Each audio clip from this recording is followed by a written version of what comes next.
ચલો સમાચારમાં તરફ આગળ વાત કરીએ આપણે જેતપુરની તો જેતપુરમાં આમ આદમી પાર્ટી અને ખેડૂતો દ્વારા ભાદર બચાવ અભિયાન અંતર્ગત હાઈ પ્રોફાઇલ વિરોધ થયો છે। કેમિકલ માફિયા દ્વારા ભાદર નદીમાં ઝેરી પાણી ઉતારવાના આરોપના કારણે ત્યાં આંદોલનકારીઓએ સીધા નદીનું પાણી જીપીસીબી ઓફિસ સુધી પહોંચાડ્યું।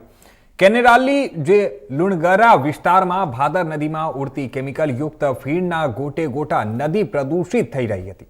ત્યારે આ બાબતે આપ કાર્યકરો અને સ્થાનિક ખેડૂતો દ્વારા જીપીસીબી ઓફિસ સામે ઉપવાસ આંદોલન શરૂ કરાયું। બંને પક્ષો વચ્ચે ઉગ્ર બોલાચાલી થઈ અને અધિકારીઓ સાથે તાત્કાલિક ચર્ચા કરવામાં આવી। ખેડૂત આગેવાનો અને પાર્ટી કાર્યકરો કચેરી બહાર ઉપવાસ પર બેસી અને ભાદર બચાવવાની માંગણી કરી રહ્યા છે। ત્યારે જણાવી દઈએ કે સ્થાનિક પોલીસ દ્વારા કચેરીની સુરક્ષા માટે ચુસ્ત બંદોબસ્ત પણ ગોઠવવામાં આવ્યો હતો।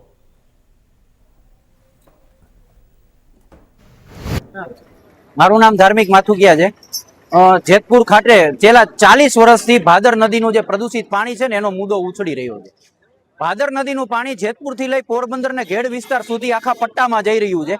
પટ્ટાની બંને બાજુનો જે ખેતરનો વિસ્તાર છે ને સાહેબ, ત્યાં 1-1 ઇંચ લગીના કેમિકલના થર જામી જાય છે। અમે અનેક વખત રજૂઆત કરી, આ મહિનાની અંદર જ 5 વખત તો રજૂઆત કરી છે, છતાંય પણ આ લોકોનું કઠોર મનોબળ છે। ક્યાંક ને ક્યાંક હપ્તાઓ મળી રહે છે, એને લઈને એમનું પેટનું પાણી નથી વળી પડતું। એટલા માટે આજે અમે સમગ્ર ટીમ અહીં આવી અને રજૂઆત કરી હતી। આજે સવારનું જ ભાદર નદીનું પાણીની બોટલમાં ભરી અને જીપીસીબીના ઓફિસર પાસે ગયા અને એમને કીધું કે તમે 1 ગ્લાસ પાણી પીવો, અમે 2 ગ્લાસ પાણી પીશું। પણ સાહેબ, ખૂબ દુઃખ સાથે કહેવું પડે કે સાહેબે પાણી અડવાની પણ ના પાડી દીધી। એનો મતલબ એવો છે કે સાહેબે સ્વીકાર કરી લીધો કે આ પાણી પણ ઝેરયુક્ત છે, આ પાણી પણ ફૂલ કેમિકલ વાળું છે, આને પીવાય નહીં। સાહેબને બધી જ ખબર પડે છે, પણ છતાં પણ આજ દી સુધી અહીં એક્શન લેવામાં નથી આવ્યા। જેને લઈ અને આજે આમ આદમી પાર્ટી એની સમગ્ર ટીમ અહીં ઉપવાસ પર બેસવાની છે અને જ્યાં સુધી આનું સોલ્યુશન નહીં આવે, જ્યાં સુધી આ મુદ્દાને લઈને કોઈ નક્કર પગલાં નહીં ભરવામાં આવે, ત્યાં સુધી સમગ્ર ટીમ અહીં આમરણના ઉપવાસ કરવાની છે।